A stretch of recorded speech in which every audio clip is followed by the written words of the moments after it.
Le secrétaire général du gouvernement, Al-Miss Mohamed Abdullahi, a procédé hier à l'inauguration de nouveaux laboratoires de géologie, de géochimie et de géophysique de l'Office djiboutien de développement d'énergie géothermique, ODEG, à PK20. Cette cérémonie d'inauguration de nouveaux laboratoires scientifiques de l'ODEG a vu la participation des chancelleries des pays qui contribuent au programme d'exploration géothermique nationale, notamment le Japon, des représentants des agences internationales partenaires de l'ODEG, telles que la JICA et l'USAID, le directeur général d'Exim Bank et le conseiller de coopération et d'action culturelle à l'ambassade de France ont également participé à cet événement. Ces laboratoires sont dotés d'équipements scientifiques à la pointe de la technologie pour la collecte de l'analyse des données géosciences. Les 3 unités inaugurées donc aujourd'hui constituent l'épine dorsale du programme de recherche de la géothermie de Djibouti et marquent définitivement l'indépendance de l'ODEG vis-à-vis des laboratoires à l'étranger. Désormais, toutes les données géosciences collectées dans le cadre du programme géothermique vont être analysées et interprétées au sein de l'ODEG. Cet événement marque la fin d'une étape de la stratégie que l'ODEG s'est fixée dès les premiers mois qui ont suivi sa création en 2014. Il faut rappeler que cet office manquait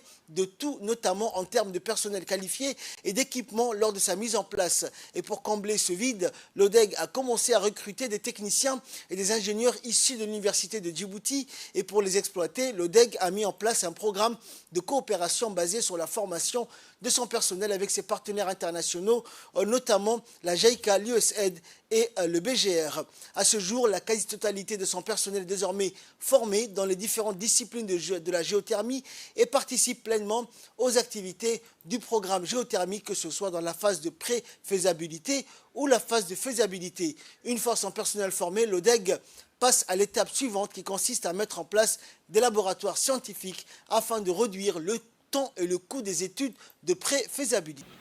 C'est avec un grand plaisir que je me trouve parmi vous aujourd'hui à l'occasion de cette cérémonie d'inauguration de 3 laboratoires géosciences de l'ODEG qui sont dotés d'équipements de pointe grâce à l'excellente collaboration de 5 pays amis, Djibouti, le Japon, l'Allemagne, les États-Unis et la France.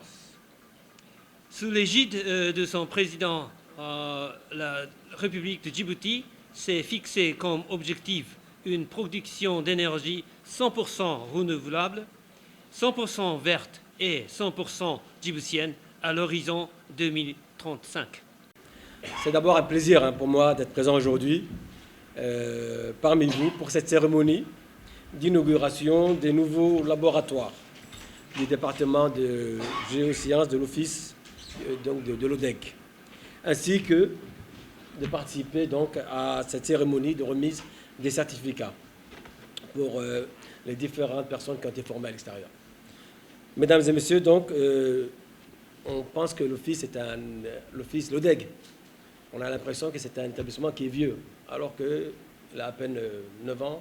Je crois qu'il a été fondé en 2014. Et il répond donc à l'ambition des autorités, qui est l'ambition de passer d'une énergie qui était carbonée.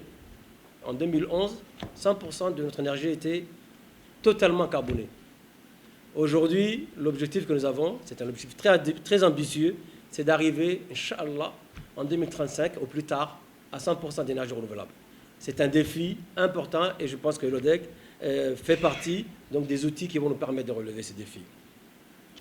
Et comment relever ces défis? Donc, les autorités ont mis beaucoup de ressources pour appuyer l'ODEG à travers donc, le site, un grand site qui a été mis à disposition, mais à travers aussi donc, l'équipement, des équipements importants qui ont été acquis par le gouvernement djiboutien avec des foreuses et qui ont été vraiment avec un prix important. Je crois qu'on a dépensé des sommes autour de 12 millions de dollars pour acquérir tout ce matériel. Mais en plus, et c'est ce que nous avons vu aujourd'hui, c'est la ressource humaine.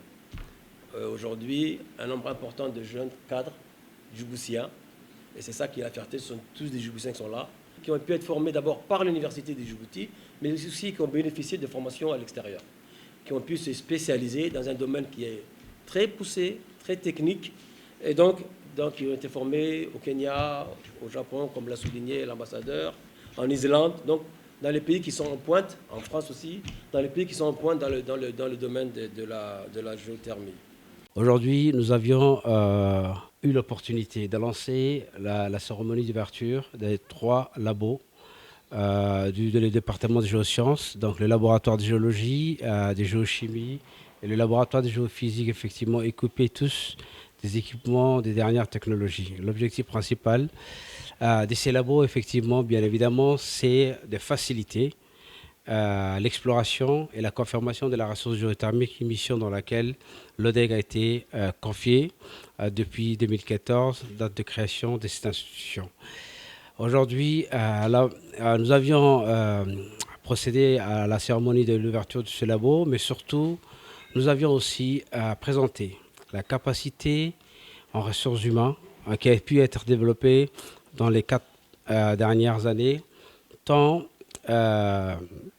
dans les différents domaines plutôt de la géothermie, à savoir la géologie, la géochimie, la géophysique, qui ont tous présenté leurs capacités, leur savoir-faire et effectivement les différents laboratoires que vous avez pu voir aujourd'hui. Je remercie les différents partenaires financiers qui ont pu soutenir cette initiative. C'est une autre étape qui est franchie aujourd'hui dans l'exploration de la géothermie. Et